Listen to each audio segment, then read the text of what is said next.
This week's episode of the 80/20 Movie Show is brought to you by Go Epic Health, makers of Cholesterade, the natural way to lower your cholesterol. Invented by the creator of Gatorade, Dr. J. Robert Cade, Cholesterade is clinically proven to lower cholesterol levels by 21% in just 8 weeks.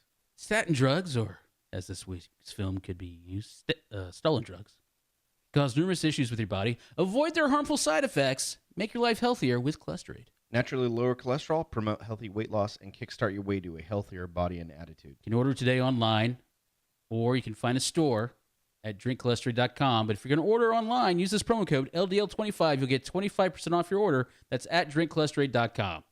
Cholesterade, the natural way to reduce your cholesterol. This week's film, 2018's The Death of Stalin. It's a comedy. Yeah, it's a well-done movie. All right, That's what it is. Ready to punch it? Punching it. Ladies and gentlemen, may I have your attention, please? Broadcasting from the Mountain Thunder Studios, it's the 80/20 Movie Show with Pat Himes and Gary Smith. Don't stop, don't lick my ear. You're not allowed to disappear. We like you in the movies. Oh, it's your 80/20 Movie Show. I'm Pat Himes. I'm Gary Smith. It's Sunday night, 8 p.m. Eastern, Breaking Balls Radio, breakingballsradio.com. Tell your Amazon Echo, play the 80/20 Movie Show podcast, or download us your preferred podcasting platform. 4th of July has gone and passed, Gary, and we witnessed something Wednesday night that we were always fearful would happen to us. But for some reason, it did not happen to us. Yeah, you're welcome.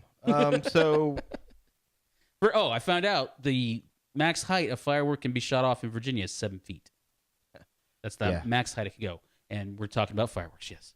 So, Pat, I don't know what you're talking about. How about that? No comment. All I know is this year, Gary murdered a Himes tradition. I murdered a Himes tradition. Okay, that's interesting. / Smith tradition. I was getting a drink of water. So, a Himes Smith tradition. You're missing somebody?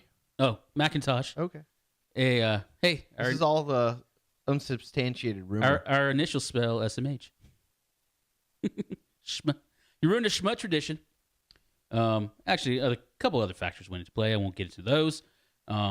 We did not make our annual trek over the border to another state, which will remain nameless, which we've named many times, Pennsylvania, to get fireworks. Normally, the three... Now you got to bleep it out. Do I? Transylvania. The three of us would throw some cash in a pot, get some weird buku deals. I don't remember doing this at all. Have delicious breakfast somewhere. Ride back like the Duke boys. And put on a show. Put on a nice firework display where the neighbors were very appreciative. But, again, this year we didn't do it for some reason. Reasons I won't get into. Reasons that some of us cried over. And we went outside to watch. Once again, you're welcome. Yeah, because people were lighting off fireworks this year, right? Somewhat, yeah. They were going higher than 7 feet, yes or no? Well, all I know is I saw what was clearly a mortar, because I've seen you light off plenty of mortar in my day.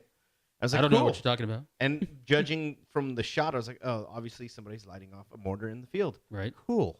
And the way mortars work, because I've seen you buy many mortars, they usually come in a box, and 6 shells, maybe a few more, 8. And I noticed only one went off. I was like, maybe they're busy. Or maybe somebody's friend was not unwrapping the fuse for his other friend. I don't want to tell that story right now. You almost blew my damn hand off. I don't know what you're talking about. My friend Larry almost blew my hand off. So we were already sitting outside in the front. We were going to watch the show, right? No, we were not. We were doing our thing in the back, drinking and having a good time. And we went inside because we were putting up food or getting another drink or something. And then that's right. Yeah. Somebody came in and said, "Hey, the cops are out front." Shocker of all shocks. This year. Oh, terrible. This year. This is the year they got everybody. I mean, it's, 10 years? And we were like, no way. 10 years that Larry, myself, and Stu Dog were doing this thing, and I couldn't believe it. Never even see a cop on the 4th of July. Not normally. But then I made a couple points. These people started firing off at like 8 p.m. Way too early. No, it wasn't 8. It was like 8:30. But still too early. Need prime pitch blackness. I've seen you wait till as late as 9:20. I just did what my leader told me. Stu Doug's a good leader, or as you call Larry. him, Dick Cheney. Larry's a good leader. And Hey, nobody outranks Dick Cheney, Pat, according to you. that's true. But then we watch this whole shebang go down, and then we start making jokes. We said, Yeah, that's what we do. This is how freedom dies in South Riding. Democracy dies in darkness. And you're like, I salute you. And I was like, that's not the kind of salute we're No, looking for. That was your joke. That's what I said. I said, Yeah. You were like, I salute you, Mr. Officer, as it came by. And I was like, not like that. Put your arm out straight when you do that, Pat. The best part, though, is afterwards we found out it was the fire marshal. One of them. There Yeah. was a cop and a fire And marshal. they didn't get a ticket. They confiscated I was like, what the fuck can the fire marshal do to you? Take your smoke detector away? Right. They confiscated the illegal fireworks. They told us. And they go, yeah, we used to watch some guys light them off every year out here. And then we're like, and then the three of us were like, hello, hello, hello. Not me. I was like, yeah. Yeah. Larry. I was like, it's about time somebody put an end to this. Yeah. Larry, Pat, and Stuart. Yeah. They were the ones that used to do it all the time. That poor lady. She's like, I've only lived here 19 years. It's the first time. Yes. I can't. And then I was waiting for him to get everyone else. shit. I don't know if they got everyone else. No, there definitely weren't as many fireworks, but it's a Wednesday, so Yeah. I think that hurt it too. we'll see. I think is next year Friday? Is it Friday next year or Thursday? I can't remember. Thursday. It moves forward one day, right? Yeah, but it's going to skip a day too because of the leap year. But I think that's a I just don't like it when it falls in the middle of the week. It's tough because then you got to Yeah. go back to work the next day. Yeah. Yeah. Today was a rough work day too. Mm-hmm. It was like nobody was there. Yeah. Oh, trust me. I had it was great for me because Thursday's usually my busiest day. I had 4 calls canceled due to lack of people Yeah. being there. So It was awesome. All right. Want to do some stories? I know you're waiting to break my heart on this one. I haven't even watched this season yet. yeah, good. Yeah. Good. Courtesy of CBR.com, comic book review. Say it like you mean it, Pat. Time's Up for Timeless, which fails to find a new home after cancellation. Not surprised. Woo! Not surprised. This is a hard show. I didn't like the way the first season ended. I haven't watched any of the episodes yet here. I'll probably get around to it in the summer. Abigail Spencer, that's the actress's name. I like her a lot. She does other work on, She's on a soap opera too, I think. just other videos that are online, Pat. I don't know what you're talking about, Gary. Yeah. I don't know what you're talking about where she did some one-on-one time with her body. So But yeah, this show is gone. Canceled. Put out of its misery, literally. what right? channel is this? It's on Nibsi. Yeah, what do I tell you? NBC hates to do broadcast television. No, FNBC, Pat. That's why I was so happy. I mean, if it's not America's Got Talent or The Voice, I guess they don't like ratings. I'll never let Journeyman go, ever. Such a good show. F you, NBC. Doing these in reverse order for some reason. I wasn't paying attention. All right. It's okay.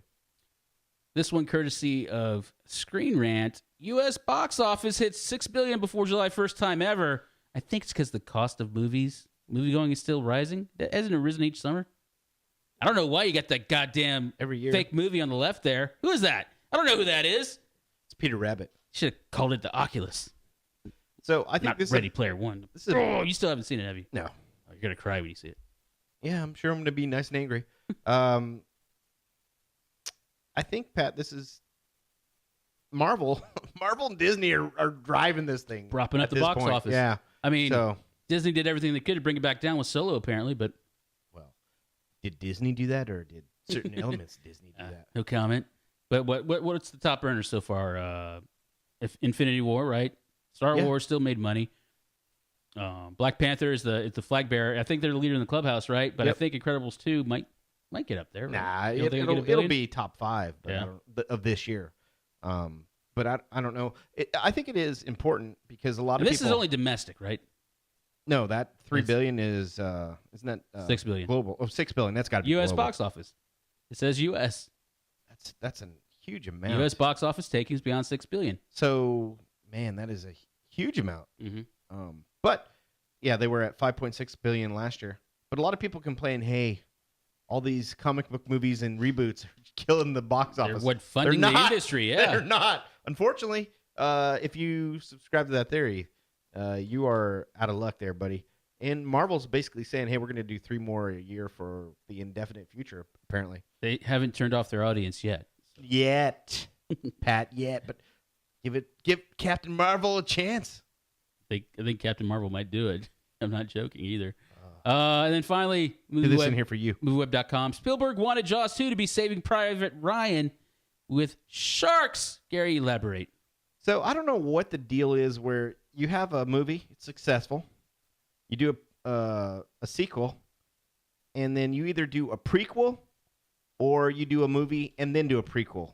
I don't know why people love prequels, but apparently Spielberg was thinking about this when he made Jaws in 74, right? 74 came out in 75. Right. He was thinking about, hey, the next one, I'm going to do it about the Indianapolis, about the story that, what's his face told? I can't remember. Quint. Yeah. So he was going to show the story of the Indianapolis, which I thought would be cool. That'd be a cool movie, right? well, then make a fucking Indianapolis movie, Pat. Don't make it Don't about make it a shark. Jaws. Like Jaws shows up at the Indianapolis. It's the prequel. It's Jaws Papa. His name Jaw. I don't know. But it makes you, I don't know. Maybe these guys they're just trying to think of new stories. But I don't even remember. At this point, I know the principal cast was all back for Jaws 2. I couldn't even tell you what Jaws 2 was about, Pat. Well, Quentin wasn't, obviously. I don't remember. Oh, spoiler alert, Pat. I don't remember Jaws 2 at all. Exactly. I remember Jaws 3D. Yeah. That was terrible. That's when Jaws 4: The Revenge is the worst one. Blue Thunder was like, I'm not coming back. He smartened up. Yeah, he's like, no more, no mas. I'm going to go film Blue Thunder, which is a really good movie. We've never done Blue Thunder, No, right? that's a good movie. Yeah. Terrible TV show, though. Daniel Stern. Daniel Stern was in Blue Thunder. So was Roy Scheider. And then you remember who was on the show? It was Dana Carvey. Who else? It's not even a real thing. It was real. Dana Carvey was on Blue Thunder. Who else was on Blue Thunder? I don't even remember that as a television show. What year was that? It was like 83? No. 84. Really? Okay. Look at me. Fucking Dana Carvey. Look how young. I Dana remember it Carvey because I is. thought, I said they're trying to rip off Airwolf. I didn't realize that Blue Thunder, because it was an R-rated movie, right? Yeah, it definitely was. Bubba Smith. James Ferrantino. Remember So when he took Bubba over Smith was a big Roy deal? Yeah. Yeah. And then Dana Carvey. Dick Butkus. Blue Thunder. It was no Airwolf. I know that. Yeah. All right. Well, I mean, Jan Michael Vincent, right? Yeah. Yeah. Drank himself out of that. All right. Once again, it's time for the Fan Shoutout of the Week. Fan Shout of the Week is brought to you by Atomic Darts. If you're looking for the latest flights, shafts, dartboards, softer steel tips, Atomic Darts is the spot for you. From all your dart basics for beginners and great accessories for seasoned pros, Atomic Darts has what you're looking for. Free standard shipping on all orders of $40 or more within the United States. Place your order at atomicdarts.com today. Atomic Darts, helping you nuke the competition. All right. Jam from email asks, what's the best sports movie sequel ever? Sports movie sequel. Sequel. No. Mighty Ducks 2? Electric Boogaloo? No. Not Major League 2 either, because they won the pennant. Or they won the World Series. I didn't like that. I would It have was liked okay. What's his face was the best part of that? Dauber, right? Yeah. God. No, not Dauber. Yeah, he wasn't Dauber, but he was the goofy guy. He always made me laugh. What was his name? Catcher. He played the catcher in there. Tom Berenger. Yeah. Tom Berenger was catcher in Major League.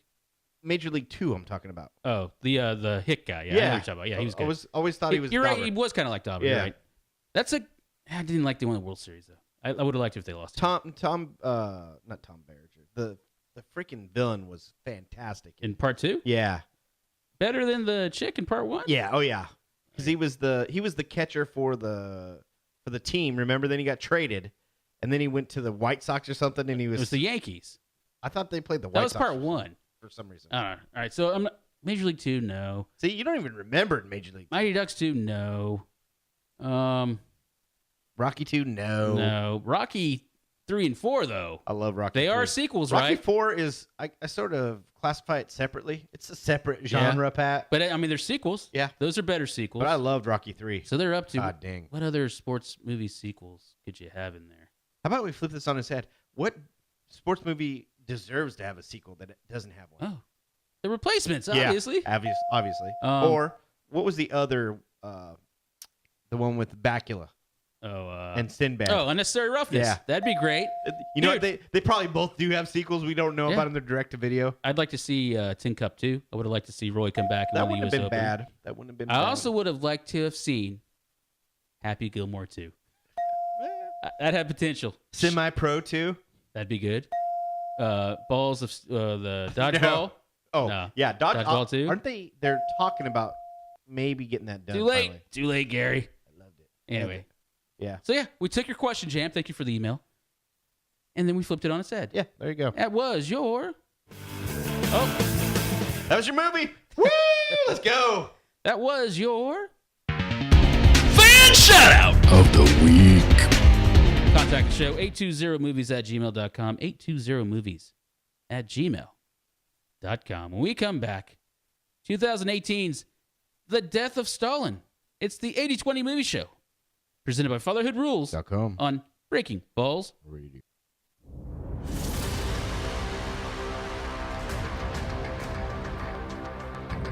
Grab your snacks and your booze. Time for a full spoiler review. Back to the 80/20 movie show.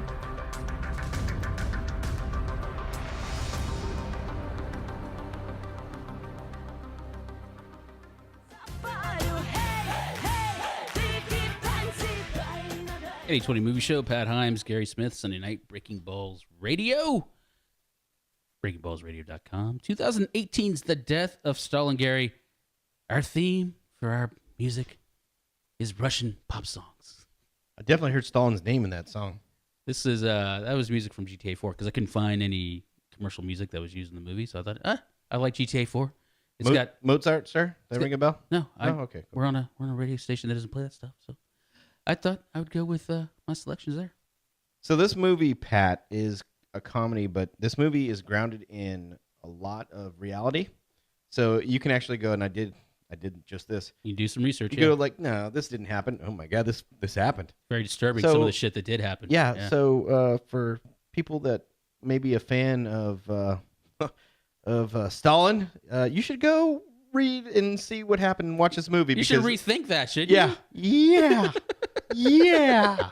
So, and it starts out with Mozart being played in a. It's not a concert hall. It's like a studio, right? Mhm. What is it? I think you call it Radio Moscow. Yeah. I think that might be who was. They were televising it over the radio, obviously. Or broadcasting it. broadcasting, Yeah. televising, broadcasting. Yeah. I just Hello, because we do Ellie in the chat room, by the way. because we But- do a podcast and we televise it, so it just confuses Exactly. me. Um, Radio Moscow right here going on right now. But there, you love seeing there's guards in there, armed guards. It's like, what are these guys gonna do? But no, they're standing there, armed guards everywhere. Pat. So that really happened. They would keep armed guards everywhere. Yeah, they had checkpoints and Makes soldiers and KGB and Yeah. NVD and whatever else they had there. Yeah. So, but the great thing about this movie is everybody's British in it apparently because everybody's got a British accent. And Except for Steve Beucemi. no, his accent is no accent. He was straight American. Yeah. He was great, by the way. Everybody's like, who's this freaking weird guy with the accent?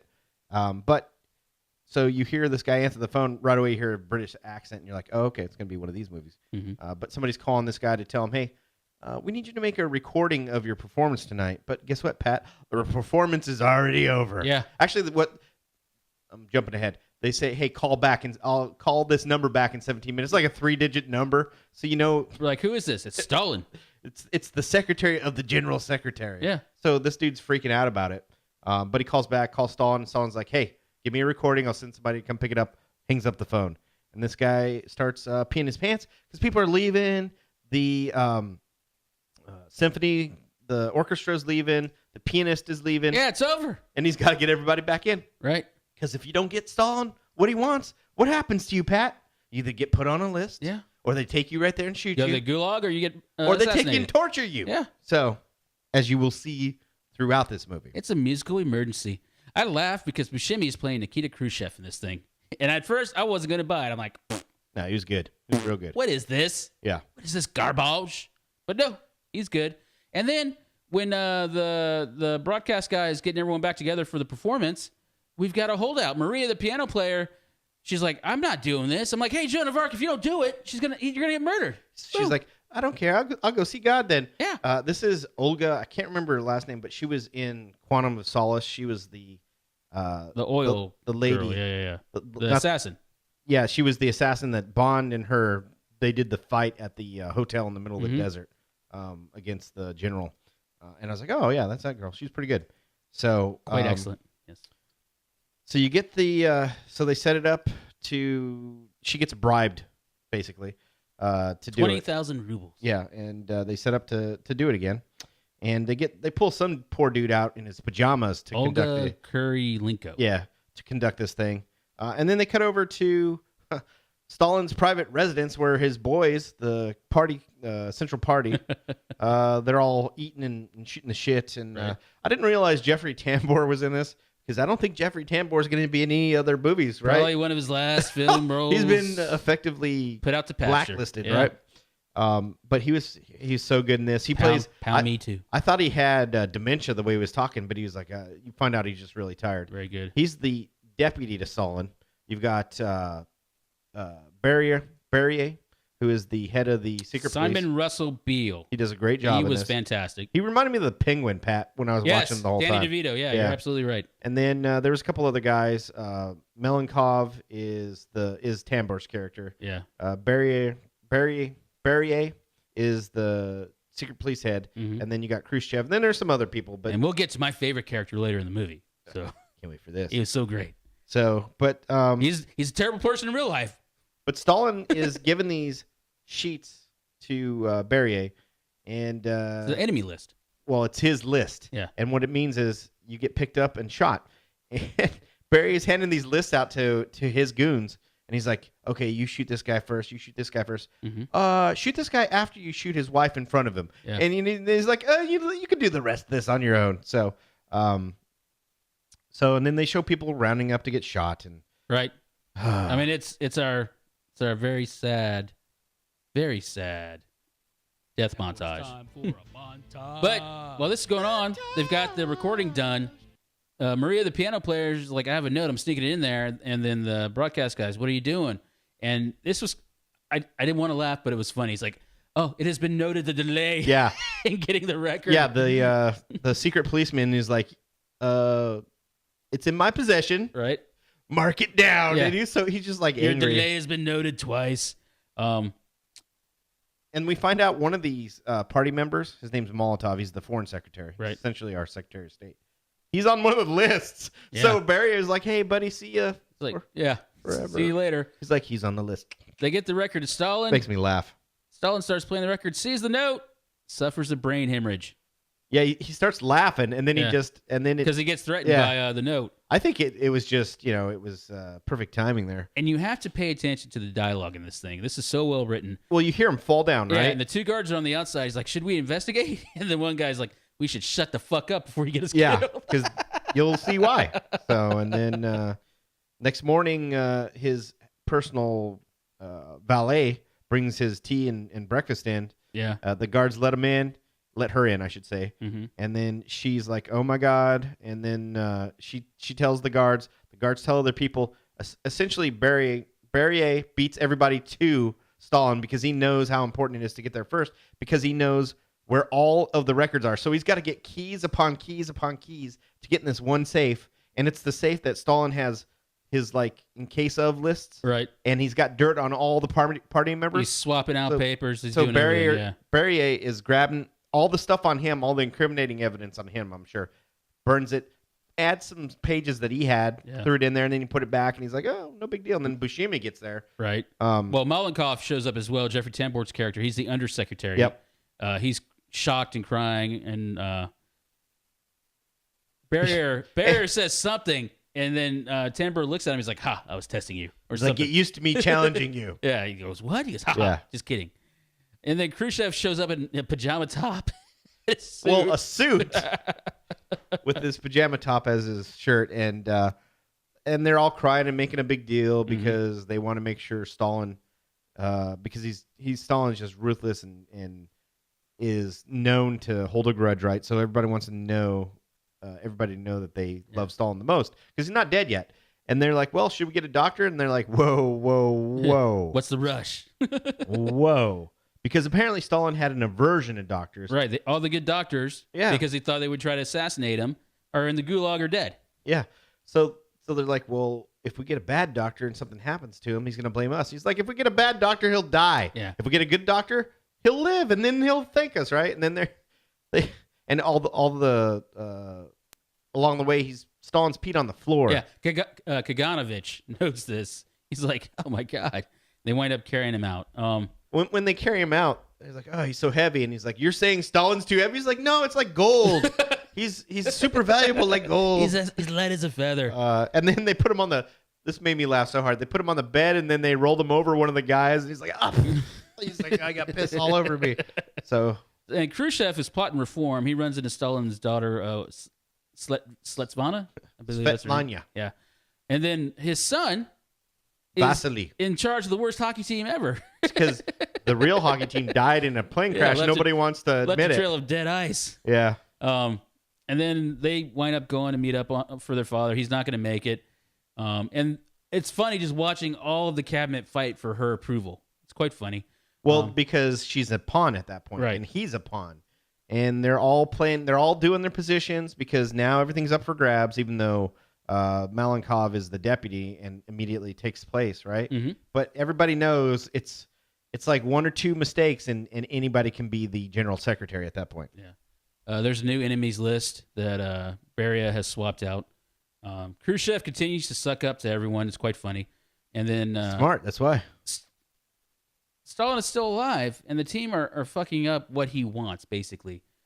And well, then, everybody's like, oh my God, if this guy's still alive and we did all this, he's going to murder us all. That's what they're thinking. They wound up winding up all the worst doctors, and they're trying to do this. He goes, and then there's something. They're looking at a picture or something, because he wakes up for a minute and he's pointing. Yeah. He goes, what does he want? He wants some milk. And then Bear's like, well, maybe you're the tit or something. He's like, no, I'm the lamb. Because it's like a peasant with a lamb. It's just so good. Yeah. Beria can't believe he's still alive. He finally dies.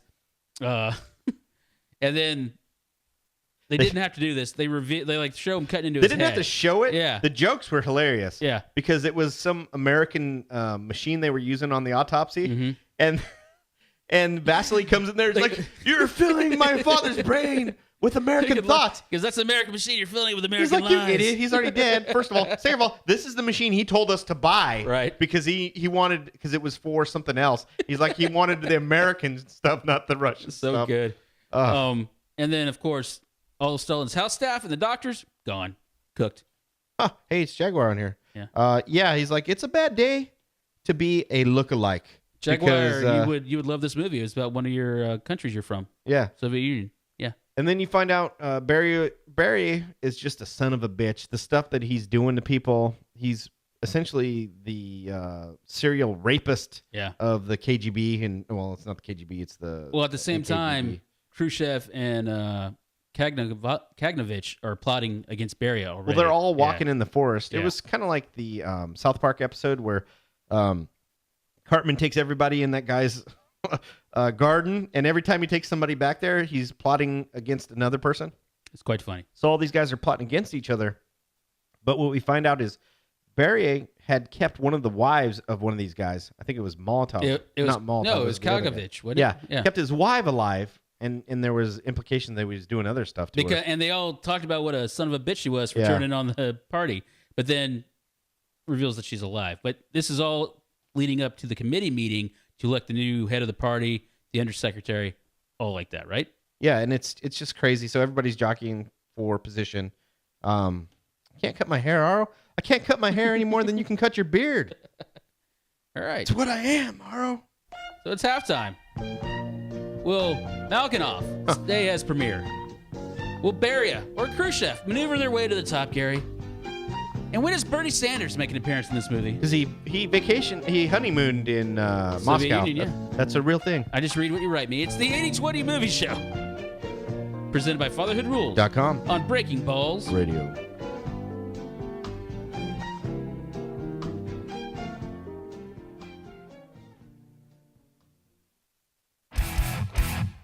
You're listening to Breaking Balls Radio.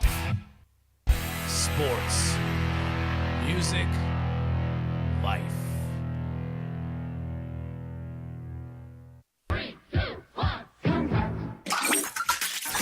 feel free to contact the boys. Email them at 820movies@gmail.com or harass them directly on Twitter at The Red Shamrock and at Fatherhood Rules.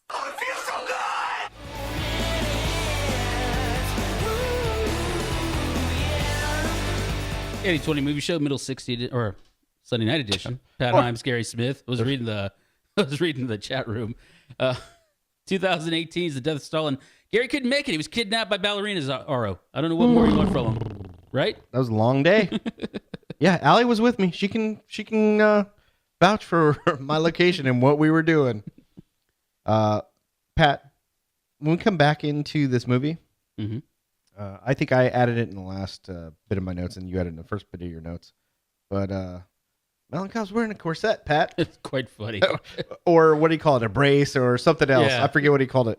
Well, he's like, my back hurts. Yeah, Barrett calls him out on it. He's like, it's for my back. I have bad posture. Yeah. So during the committee meeting, do you have any other trivia or anything? No, I didn't do trivia this week because I enjoyed this movie so much. I was like, I'm not even putting trivia in this week. Barry and Malenkov. By the way, that's like the worst executive meeting of all time. It's like an HOA meeting. When we do our executive meetings at the beginning, it's where all this political and the maneuvering goes on. I'm like, sure. Yeah, I know how these guys feel. So they solidify their positions. Khrushchev is put in charge of Stalin's funeral. He gets the shit detail. And Beria is trying to set him up to get him out, essentially. And by the way, Tambor's got so much makeup on. He looks like Count Dracula at this meeting. But something like when Malenkov says, yeah, don't mention I'm wearing this. And then he makes a joke during the meeting, and Malenkov looks at him. He's like, we have loosened the Union's great corset. It's just a little jab. There's so many good jokes in this. Khrushchev's like this. Jeffrey Tambor has this ridiculous white suit on. It's like it's the thing that you would see the guy from China wear. Right. Mao Zedong. Yeah. He wore that. It's like a straight jacket, but it's crazy. He calls Barry a camel cock. I've never heard that insult before. That was funny. And then probably the funniest character in the whole film shows up, Jason Isaacs as General Zhukov. He fucking just comes into the movie and it's like boom. He goes to Jeffrey Tambor and he goes to Coco Chanel, take a shit on your head. Yeah. And I mean, he makes 100 jokes in this thing. He's so good. He asks where Slim Hitler is. Yes. Well, that's because Khrushchev's planning this funeral with this guy, and he looks like Slim Hitler. Yeah. He's got the mustache. Quite funny. Svetlana asked Beria, she wants, I guess, an old boyfriend back. Svetlana. Yeah. Alexei, because you brought back what's his name's wife? From the dead, apparently. Yeah. He's like, I'll try. Yeah. Yeah.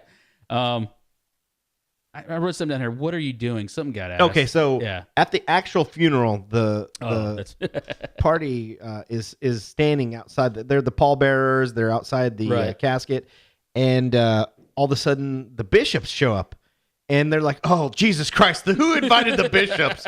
So Beucemi is trying to figure out. Okay, it was Beria. He's like, "What are you thinking?" So he gets in front of Tambor. Remember, he's trying to get him to switch positions with him, and he's like, that's what it was. the fuck are you doing? But then Zhukov, he has it in for Vasily Lenin. Yeah, he's got no time for it because he's a drunk Stalin's son. Dumbass. Yeah. He's like, you don't deserve that. Wear that uniform. Just bitch slaps him, right? No, he comes in and he fucking just beats him, crushes him. And then they like separate him. He goes, He's like, not today, bitch. Yeah, I'm off to represent the Red Army at the buffet.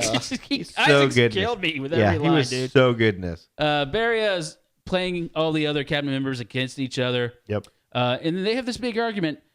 Because Beria had shut down Moscow. Right. So nobody could come into Moscow. And he dismissed the army as well. Who's in charge? The NKVD? That was Beria. Yeah. The secret police are basically in charge now. The army's been quarantined. Which is Zhukov. Yeah.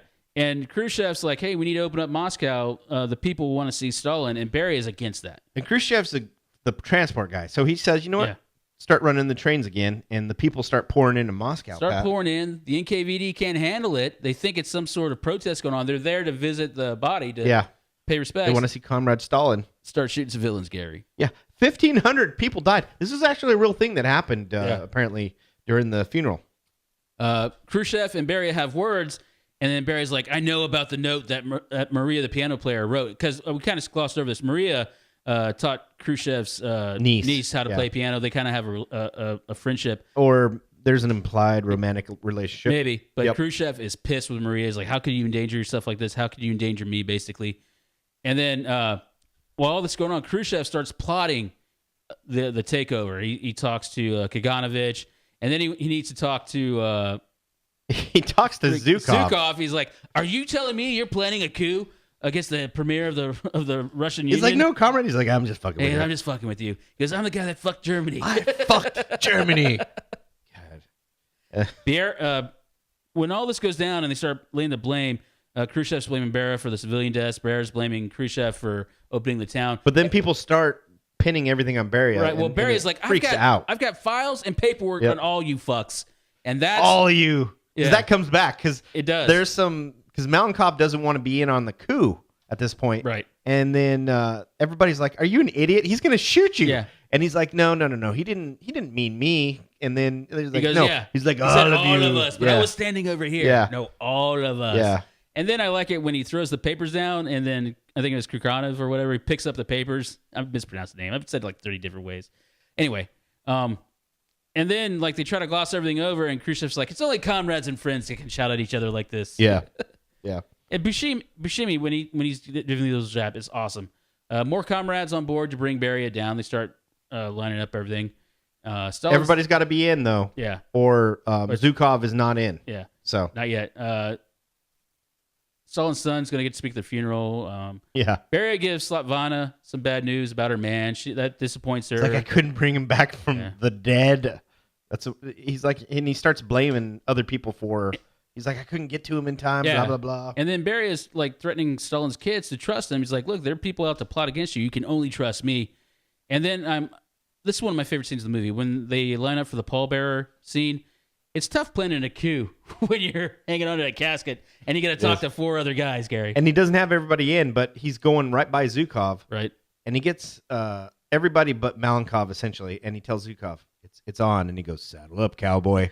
Fucking love it. And then, And then when Malenkov finally gets on board, he's like, is this what you're planning? Is this why you're all treating like you want to fuck my sister? Treat me like you want to fuck my sister? Great line. Malenkov still believes he's in power. They make him see it's Beria. Beria is controlling all this. While this is going on, this actually happened. They installed this button for Malenkov to actually hit. He actually because Zhukov and some of his commanders are in the bathroom waiting, armed. Yeah. And then I read the history. Malenkov actually hit the button. It wasn't like this, but Malenkov is like wishy-washy about the whole thing. Beria can't believe everyone's turned on. Malenkov did turn on Beria. And then Khrushchev hijacks the meeting and then hits the button. And then Zhukov's like, God damn it, you want a job done properly, you call the army. And they spell out for Beria. He's like, we've got a coup. We got a coup going on right here. And he's like, no. And wait, but the NKVD shows up at the same time. They're like, sorry, comrades, wrong room. Yeah, well, they just roll out of there. Well, that's when they see him. They physically restrain him, right? And then those guys are like, yeah, sorry. And then Zhukov's like, go shoot those fuckers. Yeah. Yeah, So Beria's good, staff is totally fucked. Yep. And then Beria is like yelling at Jeffrey Tambor, and he's like, hey, you'll get over it. I did. It took me about 5 minutes, waiting for the NKVD. Not Beria. That was Khrushchev. No, it was Kaganovich. Oh, yeah. Waiting for the NKVD to leave, and then they kind of figure out what's going on. Khrushchev points out all the evil Beria has done and convinces Malenkov to sign off 347 counts of rape and rape of little girls, too, because they were given the ages, and I was like, what the fuck? And then you read, this is what actually happened. Yeah, he's an evil man. Yeah. Malenkov reluctantly signs off on it. It's a kangaroo court, but it's going to happen either way. Sentenced to death. Fucking Zhukov's like, go back to Georgia, dead boy. Yeah. Well, he gets shot in the head. Right there. And then they light his ass on fire, Immediate man. Cremation, Gary. I was like, shit. Immediate cremation. Sure. Khrushchev keeps telling Stalin's son, he tells Svetlana, look, you can go to Vienna. We're going to send you to Vienna. He said, not you can go. You're going to Vienna. And Khrushchev's like, we're keeping your brother Vasily here. Because he's fucking nuts. He's a nutter. And then I think in real life, he got like 300 rubles a month or something like that. Svetlana wound up in Wisconsin, of all places. She renounced her citizenship, defected. Then she defected back. It was really weird, but she was really popular. And that's why they were all fighting over her, because she was really popular with the people. Right. With the people. You get an epilogue on Khrushchev becoming premier. Yeah, nobody wanted to trust Malenkov. Right. Because he's a bit of a dummy, according to the Tambor's portrayal. Right. And then ultimately in 1964, Nikita Brezhnev, was it Nikita Brezhnev? Yeah. Replaced Nikita Khrushchev. Well, I don't know if that was his first name, but it was Brezhnev. Yeah. And so Well, it's Brezhnev now. Khrushchev had a good run, like a 10-year run, but The really, whole Cuban Missile Crisis. yeah, that and just did everything. him in. And he wasn't spending any time in Moscow. Some of the stuff I read that he maybe he was, he was, Nikolai, or no, maybe he was, you got to Leonid Brezhnev. Leonid. Yeah. Maybe he was sort of done with the position at that point. Yeah. And Brezhnev has the craziest eyebrows, man. They were impressive. All these guys are just bad people, though. Yeah, absolutely. Super bad people. They had the Gulag was still in operation when Gorbachev was there. Yeah. So Gorbachev gets off kind of easy, but his hands was are still- dirty, yeah. too. Yeah. yeah. Just wild. If you like comedies about communism. But and the thing is, they don't kill you with the comedy. They just make it part of the show. Right. So it's just like they're saying things and it's funny, which is what I really liked about this movie. It's so nonchalant, though. Yep. They're cracking a joke. There's a body falling to the ground. Yeah. Yeah. It's very well done. All right. That's it. That's your film. We come back. We'll give you our score. We'll write John Hamm into the movie this week. And then we'll give you your moment of catastrophic. It's the 80/20 movie show presented by FatherhoodRules.com on Breaking Balls Radio. Missed an episode? Download, review, and rate complete shows on your preferred podcasting platform by searching for the 80/20 Movie Show. Game over. Britney Spears speaks Russian, Pat. Pretty cool. That's a good song, actually. This portion of the show is brought Don't to know you- what it means. It's a good song. portion of the show is brought to you by Catastrophic.com, a member-driven social site posting the latest and greatest chaos from around the world. Catastrophic.com contains everything funny and otherwise unique, a friendly and entertaining site where people can come to read and discuss all the latest happenings. Visit Catastrophic.com today and add a little more chaos to your daily internet life. Still thinking that's Britney Spears. Sounded just like her, right? It's a group of girls, I think. It's a couple girls. That was one girl singing, though. That's like 10 years ago, too. 80/20 Movie Show. Pat Himes, Gary Smith, Sunday nights, Breaking Balls Radio. BreakingBallsRadio.com. Time to write in I'm gonna ragdoll you, man. John Hamm into this week's film. No Leslie Jones this week, right? Yeah, no, I just thought immediately. He could have a handsome mustache in this thing. Yeah, just throw him in. You could put him in as Zukov, but I would not. No, Because Jason Isaacs was perfect. So good in this. Yeah. So I was like, put him in for Vasily and let him just ham it up, Pat. And I thought that would have been perfect with Ham. That's strong, but I would create another role. He'd be the ham bone. He could be the second in command for Jason Isaacs and have a Comrade Hambone. super sweet mustache and, Have a ham bone in his hair. yeah, that's how I do it. That's how we'd write I'm gonna ragdoll you, man. John Hamm into this film. Time for score. What say you? So this is definitely the best movie I've seen this year, Pat. This is 99% for me. I took 1 point off because of the autopsy, and that was it. Mm-hmm. This movie, fantastic, blown away. Could not believe how much I like this movie. And the audience, F those guys, Pat. Yeah. That's all I got to say to I'm that. going a little lower, 95. I didn't like the autopsy thing. And then it took me a while to kind of understand how they were going to do this. Because, like Gary said, the jokes are interwoven in there. You got to pay really close attention. But at the end of the day, it's about a dirty, terrible people in the movie. So, Yeah. but once I got used to it, I was fine. But like I said, it's a good movie. One of the best films I've seen this year. Rotten Tomatoes, all critics 96%, top critics 97%, audience 77%. What's up with the audience, Gary? Because I don't know, Pat. It's about history. People hate history. All right, time for your moment of catastrophic. Plus, maybe they don't like the way they treated Stalin. Maybe they think Stalin should have been treated better. Maybe moment of catastrophic. I'm going to make you rank these dictators in film, Gary. Dictators by movie This portrayals. says Pat ranked these dictators. I was reformatting. It should be you. Gary, you're going to rank these dictators. Normally I do this, but I thought it'd be fun for you to do it. I'll give you, let's go through the list, and then you give me the ranking. Have you had a chance to look at this? We'll go through the list first. All right. Sacha Baron Cohen as Admiral General Aldine in The Dictator. You can put him 10 right now, Pat. Okay. Charlie Chaplin as Hitler in The Great Dictator. Everyone raves about this one. You can put him 9 right now, 9? Pat. All right. We're going to come back to this one, I imagine. Yes, we are. Trey Parker as Kim Jong-il in Team America World Police. Yeah, we'll come back to that. Come back to him. Probably the most overrated portrayal. I have a feeling this is number 8. Barton Wuttke has Hitler in Inglourious Basterds. You would be correct. All right. Rex Lee has Kim Jong-un. That's not his in name. There. It's Randall Park in the interview. I haven't seen it, I have. but he looks nothing like Good movie. Kim Jong. Give him 6 though. Give him 6. Yep. So did we do 7 yet? You haven't done 7. Oh yeah, give him 7 then. Give him 7. All right. Sure. Or 6. Okay. Now this is gonna be tough. I have a feeling we'll come back to this guy too. Yeah. Matt Stone has Saddam Hussein in South Park, Bigger, Longer, Uncut. We're coming back to him, Yep. right? All right. I think we might come back to this one too because this guy is very underrated in the movie. Jerry Haliva has Saddam Hussein. Hot Shots, Hot Shots Part 2. Performance there. Part 2. We'll come Yep. back to him. Yep. All right.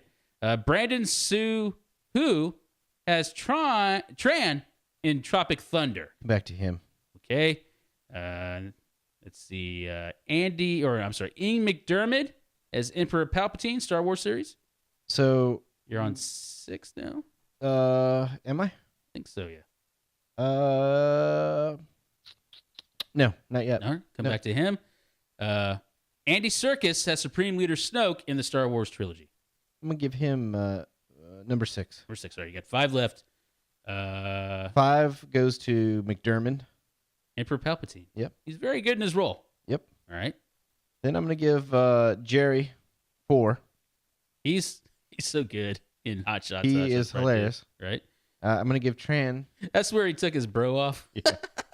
I'm gonna Tran number 3, Pat. You know, it wasn't easy finding the Hollywood dictator scary. Good. Good. I pulled that in there because we both like his performance, Yeah. but he's not really a dictator. But I threw it in there. He is a dictator of the regime, yeah. the Red Baron gang or whatever it So is. what? That's 3. Yep. All right, and then now it's down between Trey Parker, Matt Stone, Saddam versus Kim Jong-il. So Matt Stone is going to go number 2. Saddam Hussein. I do love Saddam Hussein, and I watch Bigger, Longer, Uncut all the time. I have it on my DVR. That whole waving the dildo Yeah. around thing. Yeah. That was what, 2000? Yeah. We saw that in the movie theater. Yeah. I was just shocked by that. Was it 2000? It was or a Hawaii. little- We were in Hawaii. Or was it maybe 2002? 99? It might have Was it? even been Yeah, 99. it's 99. We saw it in Yeah. Hawaii. I was so shocked. Yeah. That go on. So you're going to give Matt Stone, Saddam Hussein, number Yep. 2. But number 1, I don't think Trey I Parker. disagree. Yeah. I mean, I don't even know. The writing for that is so good, and it's those guys writing it. Man, what a great movie, Pat. I Yeah. mean, we've reviewed it before. I think you gave it 112 or something out of Such 100. a great film. It is, and he's great in that. The way he does his voice is fantastic, and it's just it's hard to match. So I have seen The Dictator by Cohen. I have not seen It's got a couple of chuckles in it, but it is very disappointing. And I have seen The Great Dictator by Chaplin, and it's just It's an old movie. yeah, that's exactly what it is. All right. Watch us anytime, anywhere on YouTube, the 80/20 Movie Show. Listen anytime, anywhere on your preferred podcasting platform. Don't forget, find us on Facebook, the 80/20 Movie Show. What's coming up next week? What do we have next week, Pat? Next week, or this weekend, or this Wednesday, is 2018's It Came from the Desert. And then next weekend on the 80/20 Movie Show, Incredibles 2, followed by Pacific Rim Uprising for the Middle 60. Where can the people touch us? 820movies@gmail.com. I'm at Fatherhood Rules on the Twitter. I'm at the Red Shamrock. Listen, Breaking Balls Radio, breakingballsradio.com, preferred podcasting platform. We see you on Wednesday. See you.